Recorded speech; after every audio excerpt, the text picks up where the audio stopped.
20.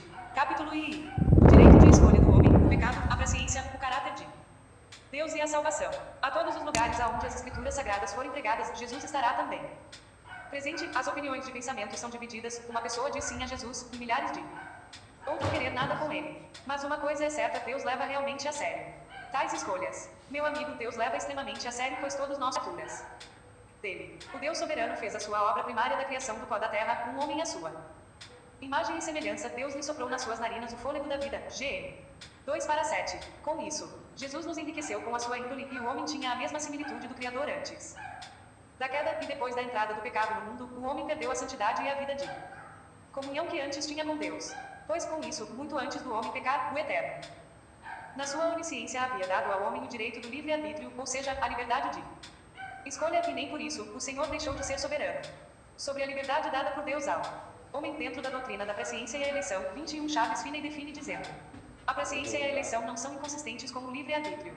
Os eleitos foram escolhidos para a vida eterna, sob a condição de que Deus a previu no perfeito exercício da liberdade deles, de modo que eles pudessem ser induzidos ao arrependimento e a abraçar o Evangelho. Finney Chaves. Teologia Sistemática Pag. 500. Essa temática é muito importante. A eleição e o livre-arbítrio são inseparáveis, e isso faz parte do caráter de Deus. A natureza do Senhor é justiça e amor, por isso o Criador disse: façamos o homem à nossa imagem e à nossa semelhança. Gênesis 1h26.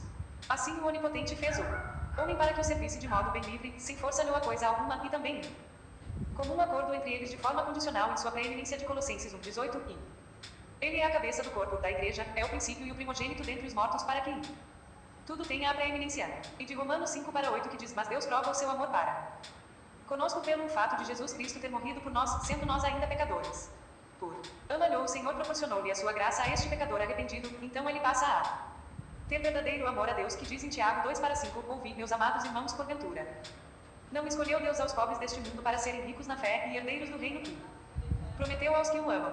Consequentemente, este homem agora regenerado passa a dedicar-se a uma vida de fé e santificação por amor ao Senhor. Pois onde existe o amor, requer liberdade, e onde há liberdade de escolha, deve haver condições de decisões, e o direito também de justiça, pois com isso, o Senhor deu a liberdade ao homem decidir-se.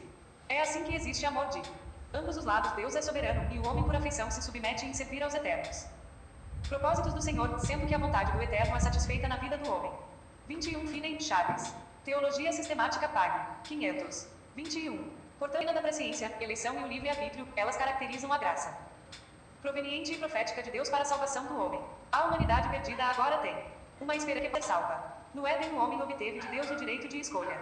Ele escolheu as veredas das suas eternas escolhas ilícitas. O homem decidiu-se por Satanás, e assim começou a trágica história de perdição do homem por ter desobedecido a Deus desde o paraíso até aos nossos dias. Toda a humanidade foi infeliz e optou pelos adultérios, prostituições, o uso de drogas, de bebidas alcoólicas, atitudes de violências, intrigas, iras, guerras, ciúmes, idolatrias, feitiçarias, roubos, homicídios, estelionatos, cobiças, pedofilia, lascívia, lavagem de dinheiro, corrupções na política e nas religiões, uma diversidade de pecados que os separam e os tornam inimigos de Deus, pois o Senhor Jesus é santo, imutável.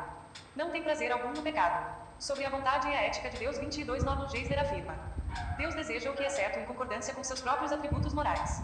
Sede santos porque eu sou santo, foi o mandamento de Deus para Israel. LV 11h45. Sede, pois, perfeitos, assim como perfeito é o vosso Pai Celestial. MT 5h48. Jesus disse aos seus discípulos: é impossível que Deus minta. HB 6h18. Nós também não devemos mentir. Deus é amor. Ijo 4h16. E Jesus disse: amarás o teu próximo como a ti mesmo. MT 22h39.